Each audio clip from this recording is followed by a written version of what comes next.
성도제일 철회하시느라고 다들 시신이라고 안 오신 것 같아요. 성도제일이 가면 갈수록 점점 이렇게 축소가 되는 것 같아요.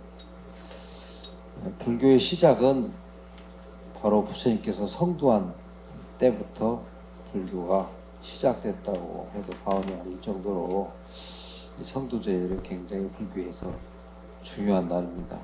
부처님께서 태어난 것도 중요하시지만은 부처님께서 태어나셔서 치열한 수행 끝에 부처님이 되지 않으셨으면은 불교란 없었어요. 부처님께서 이렇게 성도하시고 그렇기 때문에 바로 불교가 있었던 겁니다. 부처님께서 부처님, 붓다 이것은 무슨 말이냐면 깨달은 분이란 말이에요. 깨달은 분, 성도하신 분. 그렇기 때문에 이 성도제일의 의미는 불교의 가장 큰 의미를 담고 있습니다. 그런데도 우리는 조금씩 점점 그 의미를 퇴색돼 가고 줄어들고 있습니다. 그것은 사실 뭐 여러 가지 의미도 있겠지만 그만큼 우리가 신심이 더 줄어들지 않겠나 생각이 되집니다. 전에 내가 한번 철야정제 부처님 우리도 부처님처럼 깨닫고자 철야정제를 해봤어요. 그 다음 날 아침까지 해봤는데 정작 부처님 오신 날 법회 참석을 지금처럼 못하는 거야. 그래서 어떤 것을 더 중하게 해야 할 것인가, 지금처럼 이렇게 성도제일 법회를 거창하게 해서 할 것인지 아니면은 철야정제를 할 것인지. 근데 철야하고 이렇게 법회까지 하려고 그러니까 이게 너무 힘든 거야. 그러니까 옛날 같은 경우는 철야정제를 하고 나면은 아침에 그냥 집으로 가요. 그러면 집으로 가서 주무시니까 이 법회에 참석 못 하는 거야. 그러니까 이 법회에는 점점 사람들이 줄어들게 되고 그렇게 하는 겁니다. 그러자니 법회를 더 중심을 두어서 행사를 하자니 철야정진이 줄어들고, 철야정진을 하자니 이 법회가 줄고, 그래서 참 고민이 많습니다. 게다가 또 나벌 8일이라 하죠. 부처님 성도하신 날. 이날 또 추운 겨울이에요. 저기 부처님이 성도하신 부다가야. 제가 마침 옛날에 부다가야 갔을 때 그날이 우리 성도제일하고 그쪽의 성도제일하고 조금 달라요. 그래서 그날에 보니까 성도제일인 거야. 그때 성도제일이 부다가야는 들어가기도 힘들고 나오기도 힘들었어요. 그만큼 사람이 많았습니다. 그럴 정도로 굉장히 사람이 많았고 또 많은 사람들이 거기서는 뭐 며칠간 계속 철야로 정진을 하는 스님들이 많더라고요. 그래서 정진을 할 뿐이지 이렇게 행사는 안 해. 법회는 안 하더라고. 나중에 따로 할란지 모르겠지만 그때 제가 뭐 그런 걸 느꼈습니다. 아무튼 사실 이런 법회도 중요해요. 이 법회를 통해서 부처님께서 무엇을 깨달았고 왜 깨달으셨으며 또 불교란 무엇이고 또 깨달음의 어떤 그런 부처님이 깨달았을 때의 상황 뭐 여러 가지 그런 것들을 이렇게 여러분들에게 알려주고자 하는 그런 의미도 담겨져 있습니다. 그렇기 때문에 이것도 중요하고 저것도 중요합니다. 그렇지만 이것저것 다 하기는 참 쉽지 않습니다. 그래서 사실 저희들도 성도제를 어떤 관점에서 중심을 두고 해야 할까 사실은 고민이 많습니다. 오히려 법회를 성도제일 법회를 이런 생각도 해봤습니다. 성도제일 법회를 철야정진하고 새벽에 부처님께서 깨달은 시점에 이렇게 법회를 한번 해볼까 생각도 해봤습니다. 그래서 지금 여러 방법을 강구해서 우리가 부처님 오신 부처님께서 성도하신 이 날을 좀 더 의미 있게 더 큰 행사로 할 수 있게끔 한번 해보려고 노력을 하고 있습니다. 오늘은 부처님께서 성도하시 직전에 이제 여러 마구니들로부터 항복을 받았다.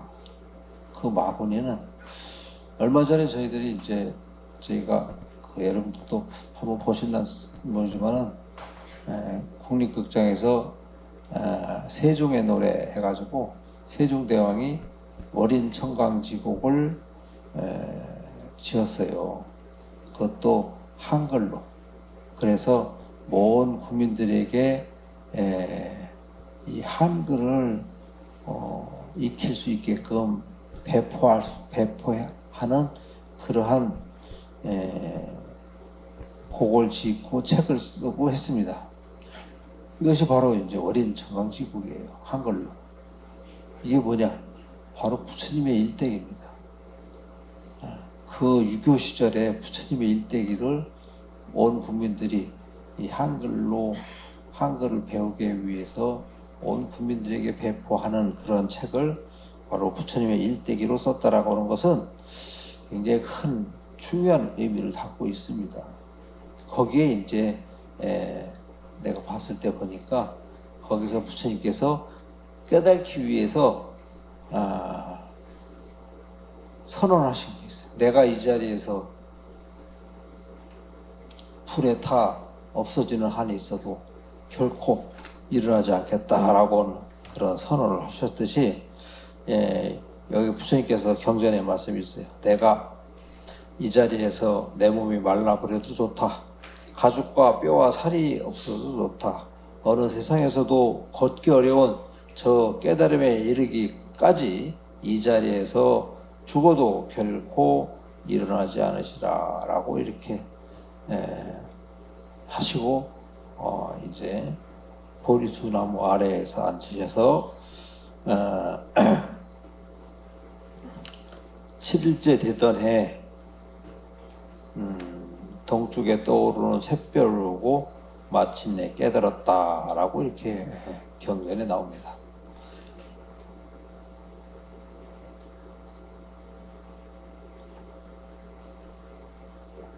그 전에 이제 마왕 파순에 격렬한 방해가 있었다라고는 이야기도 있었습니다. 이것은 바로 부처님의 내면의 갈등을 하나씩 소멸해 가는 그런 과정이에요.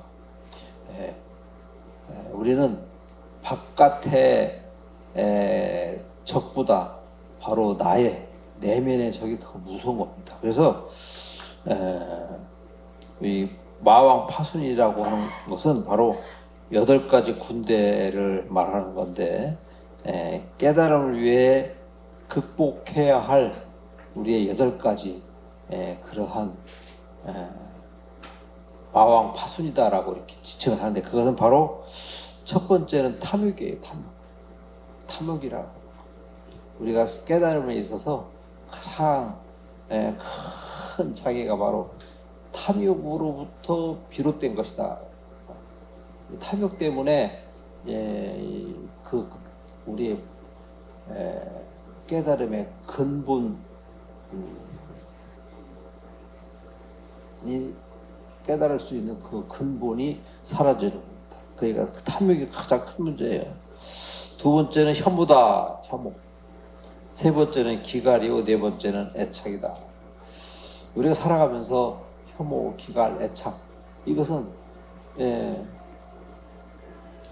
살아가는 우리 모든 중생들이 살아가면서 그것을 안고 살아가요. 그 다음에 이제 다섯째는 권태와 수면이요, 여섯째는 공포요, 일곱 번째는 의욕이며, 여덟 번째는 거칠애와 고집이다라고 이렇게 했습니다.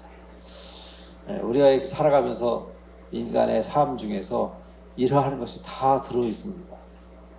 우리는 살아가면서 뭐 시기 질투도 있고, 뭐 여러 가지 거칠애가 있고, 그걸 위해서 뭐 자존심이라고 하는 것도 있고, 또 그러한 모든 것들이 다 우리가 깨달아가는데 큰 방해가 되는 것이다. 그것이 바로 마구리다. 마구리가 바깥에서 뭐 이렇게 흉측하게 생긴 마왕이 나에게 깨달음을 방해하는 것이 아니라 바로 나 자신이 있어요. 나 자신의 마음속에 있는 여러 가지 욕망, 욕구, 뭐 여러 가지 시기, 질투, 거칠애 뭐 등등 우리가 인간이 가지고 있는 여러 가지 욕망이 이 안에 다 들어있는 겁니다. 이것을 다 없애고 그야말로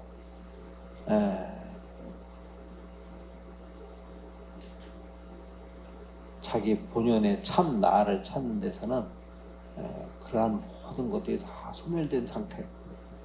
그래서 멸이잖아요, 멸. 고짐, 멸도. 그러니까 모든 나의 거칠애, 뭐 우리 중생에 가지고 있는 이런 것들을 다 완전히 소멸된 상태. 이것을 바로 깨달음이다라고 하는 겁니다. 그래서 공적하다 해서 그래가지고 고짐 멸도 하면은 이제 정멸이 된다. 그래서 공적한 상태, 이런 상태를 바로 깨달음의 상태다.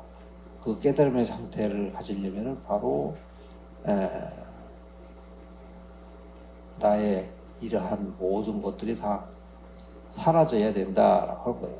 그래서 그걸 사라지기 위해서는 바로 그걸 통해서 수행을 하는 것이다. 부처님께서는 그 전에 스승들은 그거를 그러한 것을 가르치지 못했어요. 근데 부처님은 몸소 아주 치열한 6년 동안에 그야말로 고행도 하셨고, 또 최고의 즐거움도 맛봤고, 또 최고의 고통도 맛봤고, 그걸 통해서 깨달음의 방향을 제대로 아신 거예요. 그래서 중도로서 깨달음의 길을 우리가 제대로 가르쳐 주신 겁니다. 그래서 그 이후로 부처님께서 성도 이후로 수많은 선사스님, 조사스님들이 나오셔서 지금까지 이 불교가 이어지게 된 것입니다. 그렇기 때문에 불교는 바로 부처님이 나옴으로 인해서 우리가 쉽게 깨달을 수 있는 그러한 당신의 체험을 통해서 직접 깨달으셔서 우리에게 보여주신 거예요. 그래서 법화경에 보면 계시오입이다. 부처님이 지견을 열어 보이셨고, 그 다음에 열어서 시 보이셨고, 그 다음에 오 깨닫게 하시고, 입 그 문에 들어오게 하셨다 해서 계시오입이다 이렇게 얘기를 합니다.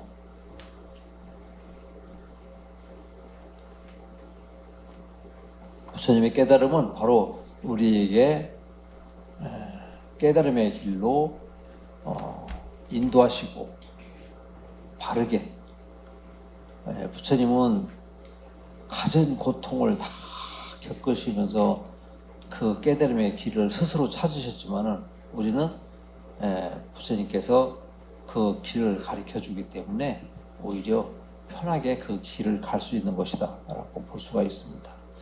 그만큼 깨달음은 우리가 우리의 지상 목표예요. 불자들의 목표가 바로 깨달음. 불교의 목표는 바로 깨달음에 있다. 그렇기 때문에 오늘 성도제일은 그 어느 때보다도 굉장히 중요한 날이라고 이렇게 볼 수가 있습니다. 여러분들 이렇게 그나마 이렇게 참석하신 분들은 굉장히 깨달음의 선근이 있어요. 선근을 심어준 것이다.